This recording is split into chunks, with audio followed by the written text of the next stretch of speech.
Dosa stick తోటే కొంచెం నూనె అయితే పోసాను. పోసుకొని 2 వైపులా కాల్చుకోవాలండి.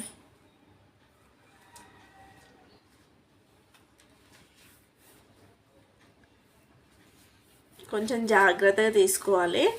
అందుకనే నేను ఇలా ఎర్రగా కాలినాక ఇంకా 2 వైపులా కాల్చుకొని సర్వింగ్ ప్లేట్లోకి తీసుకొని సర్వ్ చేసుకోవడమే. ఓకేనా. మిగిలినది కూడా సేమ్ అదే విధంగా. ఇప్పుడు కొంచెం ప్యాన్కి డస్ట్ ఇట్లా అలా ఉంటుంది కాబట్టి కొంచెం ఆనియన్ తోటి తవ్వనైతే తుడుచుకోవాలి. ఇలా తుడుచుకున్నాక ఒక గంటెడు పిండి వేసుకొని మళ్ళీ రౌండ్గా పల్చగా చేసుకోవాలండి. మనకు దోశ పిండి మనం వేసుకున్న బ్యాటరు ఎంత రౌండ్గా మనం చుడతా అంటే ఎంత రౌండ్గా సాగితే అంత బాగుంటుంది. ఓకేనా. పైనుండి కొంచెం నూనె వేసుకొని మంచి కలర్